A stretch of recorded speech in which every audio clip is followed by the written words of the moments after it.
ഗിസോക്കിനെ Johan രക്ഷിക്കാൻ സാധിക്കുന്നില്ല. അവന്റെ ഹാർട്ട് ബീറ്റ് നിലച്ചിട്ടുണ്ടെന്ന് സ്ക്രീനിൽ കണ്ടിട്ടും വിശ്വാസം വരാതെ യോഹാൻ ഗിസോക്കിന്റെ ചെസ്റ്റിൽ കൈവയ്ക്കുന്നു. അവനെ രക്ഷിക്കാൻ കഴിയാത്തതോർത്ത് യോഹാൻ കരയുന്നു. മകന്റെ മരണവിവരം അറിഞ്ഞ് കരഞ്ഞുകൊണ്ടിരിക്കുന്ന അമ്മയോട് യൂൻജൂനും മീരയും സംസാരിക്കുന്നു. ആ അമ്മയോട് എന്ത് പറഞ്ഞാലും ആശ്വാസവാക്കാവില്ല എന്ന് അവർക്കറിയാം. എങ്കിലും യൂൻജൂൻ എന്ത് സഹായം വേണമെങ്കിലും എന്നോട് പറയണം. ഗിസോക്കിനെ വെയർഹൌസിലേക്ക് കൊണ്ടുപോയി അടിച്ച കുട്ടികൾക്ക് എന്തായാലും പണിഷ്മെന്റ് വാങ്ങിക്കൊടുക്കണം എന്ന് പറയുന്നു.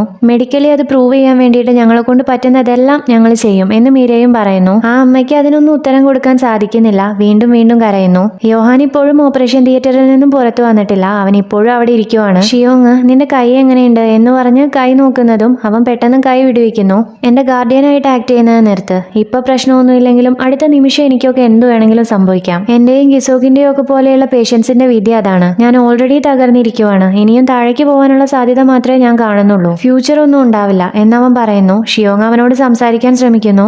എന്നാ യോഹാൻ, എന്റെ കൂടെ ഉണ്ടാവാൻ സാധ്യതയില്ലാത്ത ഭാവിയെക്കുറിച്ച് നീ സ്വപ്നം കാണണ്ട. വെറുതെ നിന്റെ ലൈഫ് നശിപ്പിക്കണ്ട എന്ന് പറഞ്ഞ് യോഹാൻ അവിടുന്ന് പോകുന്നു. ഷിയോങ്, ഗിസോക്ക് നീയല്ല, നീ ഗിസോക്കും അല്ല. ഗിസോക്കിനെ രക്ഷിക്കാൻ നിനക്ക് പറ്റില്ല എന്നുള്ളത് ശരിയാണ്. പക്ഷേ നീ ജീവനോടെ ഉണ്ട്. ഭാവിയെക്കുറിച്ച് നിനക്ക് മാത്രമല്ല ഒന്നും അറിയാത്തത്, ആർക്കും അറിയില്ല. താൻ എപ്പം മരിക്കുമെന്ന് ആർക്കും പറയാൻ പറ്റില്ല. എന്നാ യോഹാൻ, ഒരു ടൈം ബോംബാണ് എന്റെ കയ്യിലുള്ളത്. ഞാൻ എന്ത് ചെയ്യണമെന്നാ നീ പറയുന്നത് എന്ന് ചോദിച്ച് ഷൗട്ട് ചെയ്യുന്നു. ഷിയോങ്, നീ നിന്റെ പേഷ്യൻസിനോട് ഇതുവരെ ഇങ്ങനെ സംസാരിച്ചിട്ടില്ലല്ലോ. അവർക്ക് പ്രതീക്ഷയും സ്വപ്നവും കൊടുക്കുന്ന നീ എന്തുകൊണ്ടാണ് നിനക്ക് പ്രതീക്ഷയും സ്വപ്നവും കൊടുക്കാത്തത്? നിനക്ക് നന്നായി ജീവിക്കാൻ തന്നെയല്ലേ ആഗ്രഹം? നാളെ ഇല്ലെങ്കിൽ ഇന്ന് ജീവിക്കുക എന്നവള് പറയുന്നു. അതുപോലെ തന്നെയായിരുന്നു ഞാൻ ജീവിച്ചത്. നാളെ ഇല്ല എന്ന പോലെ ഇന്നായിരുന്നു ഞാൻ ജീവിച്ചത്. തോന്നിയ എല്ലാ കാര്യവും ചെയ്ത് ജീവിക്കാൻ പറ്റിയിരുന്നത് അത് കാരണമാണ്. നാളെ എന്താവും എന്നുള്ളതിനെ കുറിച്ച് എനിക്ക് പേടിയില്ലായിരുന്നു. പക്ഷേ ഈ ഇടയായി ഞാൻ എപ്പോഴും നാളെയെക്കുറിച്ച് സ്വപ്നം കാണുവാണ്. അതായത് ഇതുവരെ സംഭവിക്കാത്തൊരു കാര്യത്തെക്കുറിച്ച് ഞാൻ സ്വപ്നം കാണുകയും ആശങ്കപ്പെടുകയൊക്കെ ചെയ്തുകൊണ്ടിരിക്കുവാണ്. അതുകൊണ്ട് പ്രസന്റ് മൊമെന്റിൽ എനിക്ക് ജീവിക്കാൻ പറ്റുന്നില്ല എന്നവൻ പറയുന്നത് കേട്ട് ഷിയോങ് കണ്ണു നിറഞ്ഞുകൊണ്ട് അത് ഞാൻ കാരണമാണോ എന്ന് ചോദിക്കുന്നു.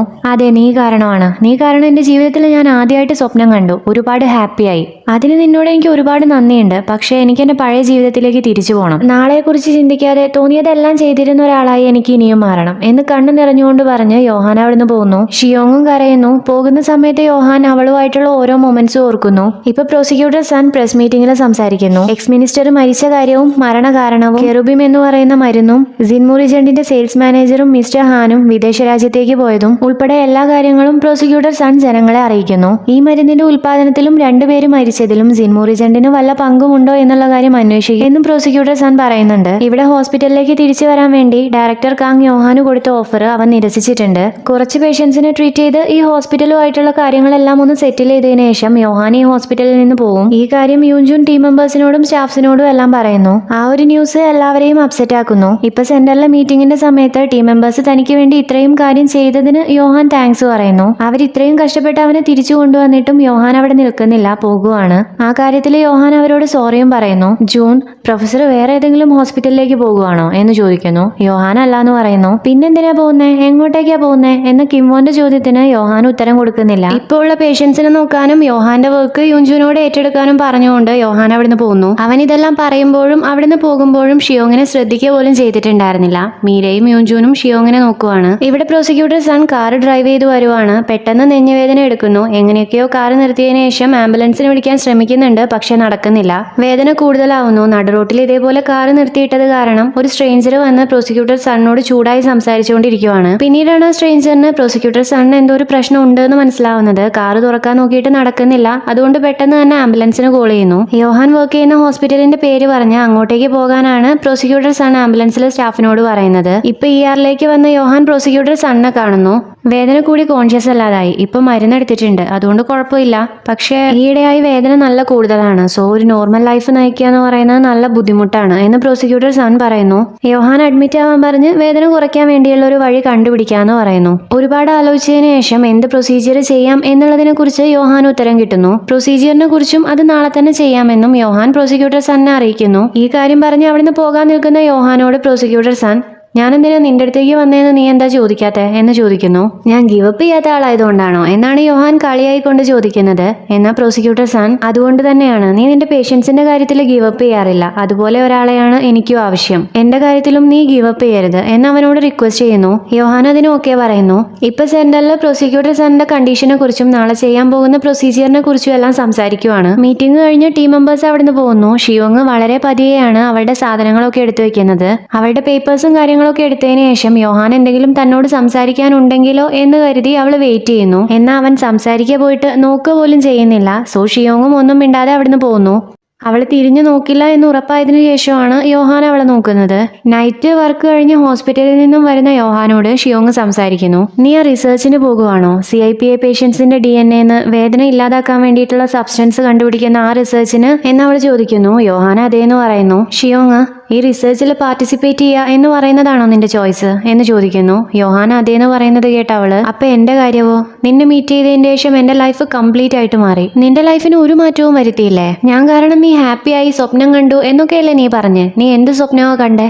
നീ എന്തുകൊണ്ടാ ഹാപ്പിയായേ എന്ന് ചോദിക്കുന്നു. എന്നാൽ അവനൊന്നും മിണ്ടാതെ നിൽക്കുന്നത് കണ്ട്, നീ പോവേണ്ട സമയത്ത് പൊക്കോ, പക്ഷേ ഇപ്പൊ എനിക്ക് ആൻസർ താ എന്ന് അവള് പറയുന്നു. യോഹാൻ, അതിൽ നിന്നും നീ യാഥാർത്ഥ്യത്തിലേക്ക് വാ. എനിക്ക് ഇനി മുതൽ നിന്നോട് ഈ കാര്യങ്ങളെ കുറിച്ച് ഒന്നും സംസാരിക്കാൻ ഒരു താല്പര്യവും ഇല്ല. എന്റെ ഉത്തരത്തിന് വേണ്ടി വെയിറ്റ് ചെയ്യണ്ട എന്ന്, അവന് വേണ്ടി കാത്തിരിക്കേണ്ട എന്ന അർത്ഥത്തോടെ പറഞ്ഞുകൊണ്ട് യോഹാൻ അവിടുന്ന് പോകുന്നു. ഷിയോങ് കരയാൻ പോലും സാധിക്കാതെ ആ സ്ട്രീറ്റിൽ നിൽക്കുന്നു. നെക്സ്റ്റ് ഡേ പ്രോസിക്യൂട്ടർ ഹാനിന് ചെയ്യുന്ന പ്രൊസീജിയറിന്റെ സമയത്ത് യോഹാൻ ഷിയോങ്ങിനെ നോക്കുന്നുണ്ട്. എന്നാൽ അവള് അങ്ങനെ ഒരാൾ അവിടെ ഇല്ല എന്നുള്ള രീതിയിലാണ് പെരുമാറുന്നത്. ആ പ്രൊസീജിയർ കഴിഞ്ഞ് പ്രോസിക്യൂട്ടർ സന്നെ റൂമിലാക്കുന്നു. ആ റൂമിൽ നിന്നും ഇപ്പൊ യോഹാൻ പുറത്തേക്ക് വരുവാണ്. ഈ സമയത്ത് യൂൻജോങ് അങ്ങോട്ടേക്ക് വരുന്നു. യൂൻജോങ് അവിടെ നിന്ന് പോകുന്നു. യോഹാൻ അവളോട് സംസാരിക്കാതെ പോകാനായിരുന്നു ആദ്യം ഉദ്ദേശിച്ചത്. പിന്നീട് വീണ്ടും അവളുടെ അടുത്തേക്ക് അവൻ പോകുന്നു. യൂൻജോങ്, സോങ്ക്യുവിന് സമാധാനത്തോടെ മരിക്കാൻ സമ്മതിച്ചതിന്റെ ദേഷ്യവും വാശിയും വൈരാഗ്യവും എല്ലാം ഞാൻ നിന്റെ മേലെ തീർത്തു. പക്ഷെ അതൊന്നും ഒരു വിഷയമല്ല എന്നുള്ള പോലെയാണ് നീ ആക്ട് ചെയ്തത്. സോങ്ക്യു മരിച്ചപ്പോൾ ഞാൻ എത്രത്തോളം തകർന്നു പോയോ നീയും അതുപോലെ ആവണമായിരുന്നു. പക്ഷെ നീ അതിനൊന്നും റെസ്പോണ്ട് ചെയ്തില്ല. നീ എന്താ ആരോടും ഒന്നും പറയാതിരുന്നേ? ആ പേഷ്യന്റിനോട് വൈരാഗ്യം വെച്ച് നടന്ന നഴ്സായിരുന്നു ഇതെല്ലാം ചെയ്തത് എന്ന് നീ എന്തുകൊണ്ട് ആരോടും ഒന്നും പറയാതിരുന്നേ? ഞാനാണ് ആ ക്ലിനിക്കൽ ട്രയലിൽ സോങ്ക്യുവിനെ കൊണ്ട് സൈൻ ചെയ്യിപ്പിച്ചത് എന്ന് നീ എന്തുകൊണ്ടാ കോടതിയിൽ പറയാതിരുന്നേ? കോടതിയിലെന്നല്ല, ആരോട് നീ എന്തുകൊണ്ടാ പറയാതിരുന്നേ എന്ന് ചോദിക്കുന്നു. യൂൻജോങ് ആ പേഷ്യന്റിന്റെ കയ്യിൽ നിന്നും സൈൻ വാങ്ങി വരുന്ന വഴി യോഹാൻ അറിയാതെ ഇടിച്ചിട്ടുണ്ടായിരുന്നു. ഈ സമയത്ത് ആ സൈൻ ചെയ്ത പേപ്പർ താഴെ വീഴുകയും യോഹാനായിരുന്നു അത് എടുത്തു കൊടുക്കുകയും ചെയ്തിട്ടുണ്ടായിരുന്നത്. അവൻ ആ സൈൻ ചെയ്തത് നന്നായി കാണുകയും ചെയ്തതാണ്. പക്ഷെ അവൻ ആരോടും ഇതൊന്നും പറഞ്ഞില്ല. ക്ലിനിക്കൽ ട്രയലിൽ സൈൻ ചെയ്ത ജീവിക്കാൻ ആഗ്രഹം ഉണ്ടായിരുന്ന ഒരു പേഷ്യന്റിനെ കൊന്നു എന്ന് പറഞ്ഞുകൊണ്ടാണ് 3 വർഷത്തെ പണിഷ്മെന്റ് യോഹാൻ അനുഭവിക്കേണ്ടി വന്നത്. ആ സൈൻ ചെയ്തത് പേഷ്യന്റ് അല്ല യൂൻജോങ് ആണ് എന്ന് യോഹാൻ പറഞ്ഞിട്ടുണ്ടായിരുന്നെങ്കിൽ ഇങ്ങനെയൊന്നും ആവില്ലായിരുന്നു. യോഹാൻ പേഷ്യന്റ് സമ്മതപത്രത്തിൽ ഒപ്പിട്ടത് സ്ട്രേഞ്ച് ആയിട്ടാണ് എനിക്ക് തോന്നിയത്. അവന്റെ വിക്ടിമിന്റെ ഫാമിലി ആയിരിക്കും നീ എന്ന് എനിക്ക് പിന്നെ മനസ്സിലായി. ആ ഒരു കാര്യം മനസ്സിലായ സ്ഥിതിക്ക് പിന്നെ എനിക്ക് ആ ഫോമിന്റെ കാര്യം പറയേണ്ട ആവശ്യമില്ലല്ലോ. പിന്നെ ഞാൻ ചെയ്ത കാര്യത്തിൽ ദേഷ്യം വരാനുള്ള എല്ലാ അവകാശവും നിനക്കുണ്ട് എന്ന് എനിക്ക് തോന്നി. ഞാൻ കാരണം സോങ്ക്യുവിനോട് ദേഷ്യം തീർക്കാൻ നിനക്ക് പറ്റിയില്ല. എന്നോടും ആ ദേഷ്യം തീർക്കാൻ പറ്റിയില്ലെങ്കിൽ നീ വീണ്ടും തകർന്നു പോവാനായിരുന്നു സാധ്യത എന്ന് പറഞ്ഞ് അവൾക്ക് അതുപോലെ ഒരു വേദന കൊടുത്തതിൽ യോഹാൻ അവളോട് സോറി പറയുന്നു. പ്രോസിക്യൂട്ടർ സന്റെ റൂമിലേക്ക് വന്നതിന് ശേഷം യൂൻജോങ് ഒരുപാട് കരയുന്നു. അവൾക്ക് ഇത്രയും കാലം ഉണ്ടായിരുന്ന ദേഷ്യവും വാശിയും എല്ലാം അവൾ കരഞ്ഞു തീർക്കുന്നു.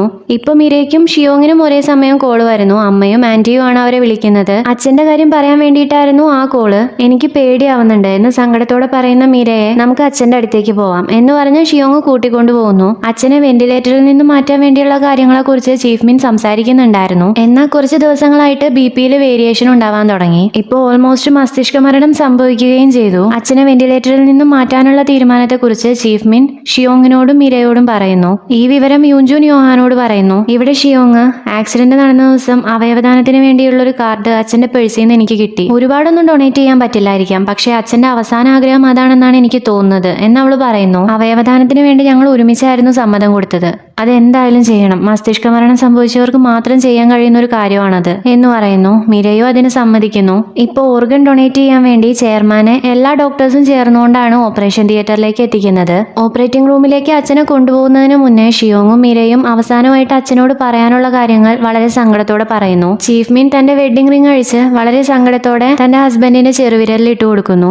ഒത്തിരി വിഷമത്തോടെ അവർ അച്ഛനെ പറഞ്ഞയക്കുന്നു. ഈ സമയത്തൊന്നും യോഹാൻ അവിടെയില്ല. ഫ്യൂണറലിന്റെ സമയത്തും ഷിയോങ് യോഹാനെ നോക്കുന്നുണ്ട്. എന്നാൽ അവൻ അങ്ങോട്ടും വന്നിട്ടില്ല. സംസ്കാര ചടങ്ങുകൾ കഴിഞ്ഞ് യൂൻജൂൻ, മിരയും ഷിയോങ്ങും ഈ ആഴ്ച ഡ്യൂട്ടിക്ക് വരില്ല എന്ന് പറയുന്നു. പ്രൊഫസർ എവിടെ പോയി? പ്രൊഫസറിന് ഫ്യൂണറലിന്റെ സമയത്തും കണ്ടില്ലല്ലോ. അങ്ങോട്ട് വരുന്നു ഞാൻ വിചാരിച്ചിരുന്നു എന്ന് ജൂനും കിമോനും പറയുന്നു. പറയണോ പറയണ്ടയോ എന്ന് ആലോചിച്ചുകൊണ്ട് യൂൻജൂൻ, ഇന്നാണ് പ്രൊഫസർ പോകുന്നത് എന്ന് പറയുന്നു. അത് അവർക്കൊരു ഷോക്കായിരുന്നു. യോഹാൻ ഇവിടെ ഷിയോങ്ങിനോട് ഈ കാര്യം പറയണോ പറയണ്ടയോ എന്ന് ആലോചിച്ച് ഫോൺ നോക്കിയിരിക്കുവാണ്. പറയണ്ടെന്ന് തീരുമാനിച്ചുകൊണ്ട് അവൻ എയർപോർട്ടിലേക്ക് പോകുന്നു. യൂൻജൂനാണെങ്കിൽ ഫ്യൂണറൽ കഴിഞ്ഞത് കാരണം നീ ഭയങ്കര വീക്കായിരിക്കും, അതുകൊണ്ട് നന്നായിട്ട് ഫുഡ് കഴിക്കണമെന്നും പറഞ്ഞ് മീരയെ കൊണ്ട് ഫുഡ് കഴിപ്പിക്കാൻ ശ്രമിച്ചുകൊണ്ടിരിക്കുവാണ്. മീരെ, എനിക്കിപ്പോ ഷിയോങ്ങിന്റെ കാര്യം ആലോചിച്ചാൽ ടെൻഷൻ ആവുന്നത്. ഇന്നാണ് പ്രൊഫസർ പോകുന്നതെന്ന് ഞാൻ കേട്ടു. ശരിക്കും അങ്ങേര് ഇതേപോലെ പോകാൻ നിൽക്കുവാണോ? അവര് തമ്മിൽ എന്തോ സംഭവിച്ചിട്ടുണ്ടെന്ന് എനിക്ക് ഉറപ്പാ, പക്ഷേ ഈ കാര്യം എനിക്ക് അവളോട് ചോദിക്കാനും തോന്നുന്നില്ല എന്ന് പറയുന്നു. പറയുന്നു. യോൻജൂനാണെങ്കിൽ ഒന്നിനും റെസ്പോണ്ട് ചെയ്യാതിരിക്കാനുള്ള ശ്രമത്തിലാണ്. പ്രൊഫസറിന്റെ കാര്യം എനിക്ക് വിശ്വസിക്കാൻ പറ്റുന്നില്ല. ഇത്രയും കോൾഡായിട്ട് എങ്ങനെയാ ഷിയോങ്ങിനോട് പെരുമാറാൻ പ്രൊഫസറിന് പറ്റുന്നേ? അച്ഛനും പ്രൊഫസറും ഒരേ സമയം അവളുടെ ലൈഫിൽ നിന്ന് പോവാന്ന് വെച്ചാൽ എങ്ങനെയാ ശരിയാവുക എന്ന് പറഞ്ഞ് മീരെ ദേഷ്യപ്പെടുന്നു. ഷിയോങ്ങിന് താങ്ങാൻ പറ്റില്ല എന്ന് തോന്നിയതുകൊണ്ടാണ് പ്രൊഫസർ ഇതുപോലെ പോകുന്നത് എന്ന് യോൻജൂൻ പറയുന്നു.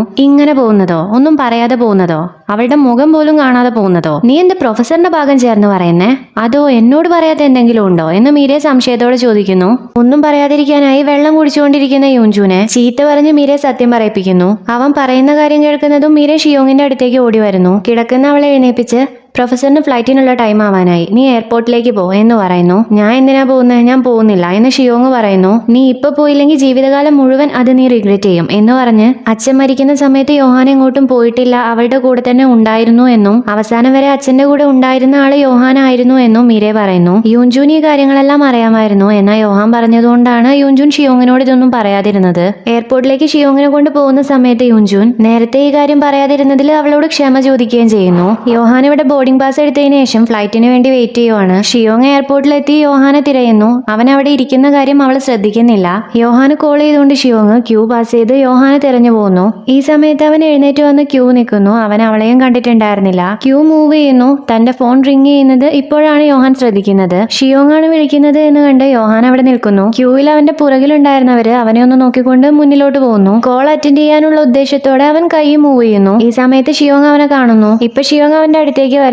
ഷിയോങ്, നീ കാരണം ഞാൻ ഹാപ്പിയായി. നീ കാരണം ഞാൻ ലവ് എന്താണെന്ന് പഠിച്ചു. നീയും ഞാൻ ചെയ്യുന്ന ജോലിയും ആണ് എന്റെ ജീവിതം എന്നവള് പറയുന്നു. യോഹാൻ, എന്നെ മനസ്സിലാക്കിയിട്ടുള്ള ഒരേ ഒരാൾ നീയാണ്. ഈ രോഗം കാരണം എന്റെ ജീവിതം ചൂടുമായിരുന്നില്ല, തണുപ്പുമായിരുന്നില്ല. പക്ഷെ നിന്നെ കണ്ടതിന് ശേഷം എന്റെ ലൈഫ് വാമാവാൻ തുടങ്ങി എന്ന് പറയുന്നു. ഷിയോങ് കരഞ്ഞുകൊണ്ട്, പിന്നെ എന്തുകൊണ്ടാണ് ഞാൻ ചോദിച്ച സമയത്ത് നീ എനിക്ക് ഉത്തരം തരാതിരുന്നേ എന്ന് ചോദിക്കുന്നു. അതിനർത്ഥം ഞാൻ നിന്നെ സ്നേഹിക്കുന്നുണ്ടെന്നാണ്. പോകുന്ന ഒരാൾ എങ്ങനെയാ അവന്റെ പ്രണയം തുറന്നു പറയാ എന്ന് യോഹാൻ ചോദിക്കുന്നു. നിനക്ക് പറയാലോ, പ്രണയത്തെക്കുറിച്ച് നിനക്ക് ഏത് സമയത്തും പറയാം. നാളെയെക്കുറിച്ച് ഒന്നും നിനക്കറിയില്ലെങ്കിലും നിനക്കത് തുറന്നു പറയാം എന്ന് ഷിയോങ് പറയുന്നതും യോഹാൻ അവളെ കിസ് ചെയ്യുന്നു. യോഹാൻ അവളോട് തന്റെ ഇഷ്ടം തുറന്നു പറയുന്നു. അവളത് ആക്സെപ്റ്റ് ചെയ്യുകയും ചെയ്യുന്നു. രണ്ടുപേരുടെയും കണ്ണ് നിറഞ്ഞിട്ടുണ്ട്. അവര് വീണ്ടും കിസ് ചെയ്യുന്നു. അവൻ തന്റെ റിസർച്ചിന് വേണ്ടി പോകുന്നു. യോഹാൻ അവിടെ എത്തിയതിനു ശേഷം തന്റെ വൈറ്റൽസ് ഒരു ദിവസം പോലും വിടാതെ ഷിയോങ്ങിന് മെയിൽ ചെയ്യാറുണ്ട്. ഒരു നോട്ട്ബുക്ക് സ്പെഷ്യൽ ആയിട്ട് എടുത്ത് വൈറ്റൽസ് എഴുതി വെക്കലാണ് ഷിയോങ്ങിന്റെ ഹോബി. ഹോസ്പിറ്റലിന്റെ ചെയർമാനായ ഷിയോങ്ങിന്റെ അച്ഛൻ മരിച്ചത് കാരണം പുതിയ ചെയർമാനെ തിരഞ്ഞെടുക്കുന്നത് വരെ ഡയറക്ടർ കാങ് ആണ് ആ പോസ്റ്റിൽ ഇരിക്കുന്നത്.